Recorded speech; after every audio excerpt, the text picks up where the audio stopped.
Assalamualaikum warahmatullahi wabarakatuh. Waalaikumsalam warahmatullahi wabarakatuh. Alhamdulillahirabbil alamin wassalatu wassalamu ala sayyidina Muhammad wa ala alihi wa sahbihi ajmain. Amma ba'du.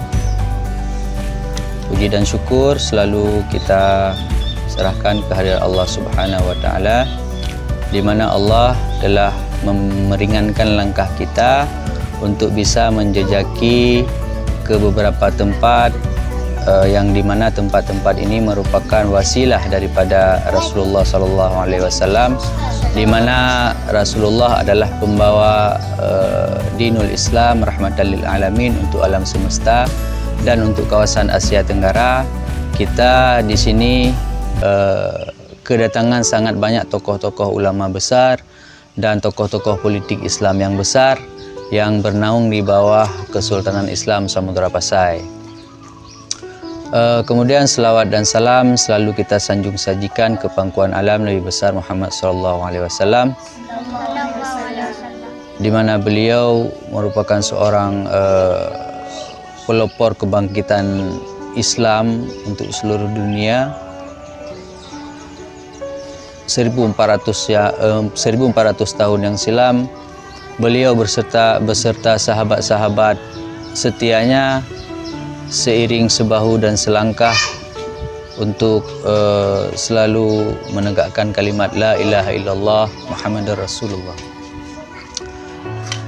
Jadi alhamdulillah pada hari yang berbahagia ini masih dalam bulan Sya'ban, dan tidak lama lagi kita akan bertemu dengan bulan yang mulia, yaitu bulan Ramadan, di mana juga bulan Sya'ban ini menjadi bulan yang sangat istimewa baik dalam sejarah Islam, diikuti dengan beberapa pekerjaan-pekerjaan amal ibadah yang sangat mulia di bulan Sya'ban. Begitu juga dengan kebiasaan orang Aceh ataupun adat orang Aceh, di mana bulan Sya'bannya bulan yang giat ziarah bak makam-makam, baik makam ulama, baik makam keluarga, di mana bak bulannya giat sambung kembali tali silaturahim walaupun terputus secara jasmani, tapi tanya insya-Allah mengikat secara rohani. Jadi nyo dari yayasan ataupun lembaga pengajian Al-Fatih yang di Kampung Mecat, Menasah Mecat, Nisam.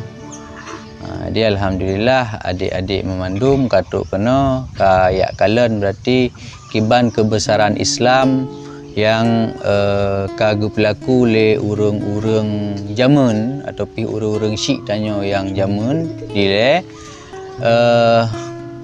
sekitar 600 tahun yang kalupah, 600 sampai 700 yang kalupah nyo gekeun komplek Kesultanan Samudra Pasai periode kedua ataupun periode pertengahan, dan sebagian urang gekeun dengan kompleks Ratu Nahrasyah, karena hino makam yang paling indah, makam yang paling raya adalah milik daripada Ratu Nahrasyah, yang milik daripada Ratu Nahrasyah. Buna mungkin segalom kena kalau mesinggah bak komplek pemakaman periode pertama, iaitu makam Sultan Al-Malik As-Salih dan Sultan Malik Al-Zahir Muhammad Syams Ad-Dunya Waddin yang di Kampung Beringin. Jadi di tinggalan sejarah Samudra Pasai yang kita saksikan iaitu nisan ataupun kubur-kubur para tokoh-tokoh terdahulu. Semacam di kompleks ini, di sini lebih kurang ada 70 makam ataupun pusara jasad yang telah terbaring di tempat yang sangat luas ini. Jadi di antara 70 makam ataupun pusara di sini telah diketahui terbaring jasad 5 tokoh pemimpin politik tertinggi zaman pertengahan Samudra Pasai, yang bergelar Sultan ada 4 orang. Yang paling tua adalah Sultan Zainal Abidin bin Sultan Ahmad bin Sultan Muhammad bin Al-Malik As-Salih, yang beliau diperkirakan meninggal pada tahun 1400 Masehi. Kemudian setelah kemangkatan beliau ada pula keturunan daripada Sultan Al-Malik As-Salih itu, yaitu Al-Malikah Al-Mu'azzamah Naharashiyah binti As-Sa'id As-Syahid Sultan Zainal Abidin yang bernama Naharashiyah, yang digelar dengan Rabakh Shah Khadiu atau penguasa yang berhati pemurah. Ini adalah pusara ataupun monumen makam, ataupun dalam istilah arkeologi disebut dengan kenotap ataupun monumen kubur, sedangkan jasad beliau berada di sampingnya. Jadi monumen kubur ini yang terbuat dari batu pualam ini dihadiahkan langsung dari Kesultanan Delhi di India. Jadi batu nisan ataupun monumen makam ini tidak ada di tempat kita. Jadi ini punya didatangkan dari jauh sebagai penghargaan atas kiprah apa saja yang pernah ditorehkan oleh sultan ataupun penguasa-penguasa zaman Samudra Pasai masa itu. Christian Snohgronyo dalam bukunya, dalam buku yang ditulisnya, menyebutkan bahawa kenotap ataupun monumen kubur milik daripada Al-Malikah Al-Mu'azzamah Naharashiyah ini merupakan monumen kubur terindah untuk kawasan Asia Tenggara. Kita bisa melihat secara seksama mungkin beberapa elemen ataupun ukiran yang terukir indah di batu kubur ini bisa menjadi alasan kenapa semacam Christian Snohgronyo, seorang kepegawaian daripada pemerintahan Hindia Belanda masa itu, mengakui keindahan daripada nisan kubur daripada Al-Malikah Al-Mu'azzamah Naharashiyah ini. Yang pertama mungkin ini adalah inskripsi yang paling panjang dituliskan, yaitu surat Yasin. Dari pangkal ayat, yaitu ayat 1 Yasin sampai ayat ke-83, lengkap mengitari ataupun mengelilingi semua monumen makam ini. Setelah itu ada juga kalimat syahadatain yang paling atas itu yang berkubah, itu bertulis asyhadu an la ilaha illallah wa anna muhammadan abduhu wa rasuluh. Jadi paling atas itu yang berbentuk kubah itu adalah syahadatain. Itu juga simbol ataupun tanda bahawa kalimat tauhid itu kalimat yang sangat tinggi, dan itu adalah kunci untuk kita memasuki Islam.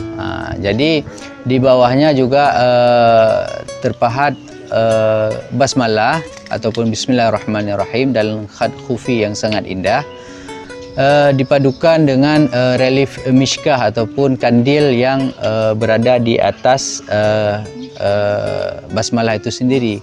Kemudian di sampingnya juga terpahat ayat Al-Kursi, yaitu Allahu la ilaha illa wal hayyul qayyum sampai akhir, yaitu surat Al-Baqarah ayat ke-255, disambung dengan ayat 256, yaitu la ikraha fid din. Di sini juga menandakan bahawa tidak ada paksaan dalam untuk beragama. Jadi kita tidak boleh memaksa dalam memasukkan ataupun memaksa orang untuk masuk ke agama Islam. Ini bentuk toleransi yang telah ditorehkan ataupun telah diproklamirkan oleh zaman Samudra Pasai. Di sini juga tertulis epitaf ataupun keterangan pemilik daripada kubur ini.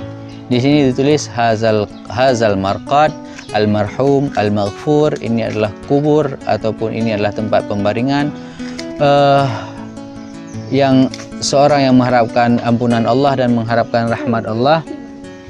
Kemudian ditulis di situ al-munawwar ataupun tempat yang bercahaya, al-mutahhar tempat yang disuci bersihkan, lil malikah al-mu'azzamah bagi ratu yang dipertuan agung Naharashiyah al-mulaqabah bi Rabakh Shah Khadiu, yang digelar dengan Rabakh Shah Khadiu ataupun ratu ataupun penguasa yang berhati pemurah, binti As-Sa'id As-Syahid Zainal Abidin, yaitu anak daripada seorang yang meninggal syahid dan berbahagia, yaitu Zainal Abidin, yang makamnya berada tepat di posisi samping makam beliau, bin Ahmad bin Muhammad bin Al-Malik As-Salih. Jadi ini adalah keturunan ke-5 daripada Sultan Al-Malik As-Salih. Setelah kemangkatan beliau, Nahrasyah ini tampuk kekuasaan Samudra Pasai dipimpin oleh sepupunya iaitu Sultan Zainal Abidin yang gelar beliau adalah Ra-Ubabdar ataupun penakluk gelombang. Di sini juga menandakan perkembangan Islam pada masa Ra-Ubabdar ini sangat pesat, di mana beliau tidak hanya saja meluaskan Islam itu melalui daratan, tapi beliau sudah membuat bala tentara yang jauh lebih besar dari itu, yaitu dari laut. Ra-Ubabdar ini adalah gelar dalam bahasa Persia, Arab dan India Selatan. Jadi penggabungan tiga bahasa, tiga kata, yaitu Ra berarti penguasa, Ubab berarti ataupun penakluk, dan Dar adalah gelombang.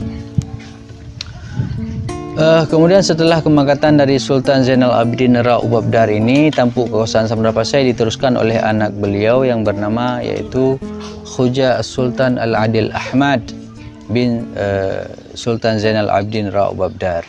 Setelah kemangkatan daripada Sultan Khuja Al-Adil Ahmad ini, tampuk kekuasaan Samudra Pasai dipimpin oleh sultan penerusnya. Ada Sultan Salahuddin, kemudian ada Sultan Muizzuddin Yawaddin, ada Sultan Abu Yazid Ahmad, dan sultan-sultan yang lain yang merupakan sultan itu adalah anak daripada Sultan Zainal Abidin Ra-Ubabdar. Di komplek ini juga ada anak daripada Khuja Sultan Adil Ahmad yang menjadi sultan, yaitu Sultan Zainal Abidin ketiga. Sultan Zainal Abidin ketiga juga memiliki saudara-saudara perempuan. Yang pertama adalah Syetul Alam bin Khuja Sultan Adil Ahmad. Kemudian ada Mahrasa, itu juga anak daripada Khuja Sultan Al-Adil Ahmad.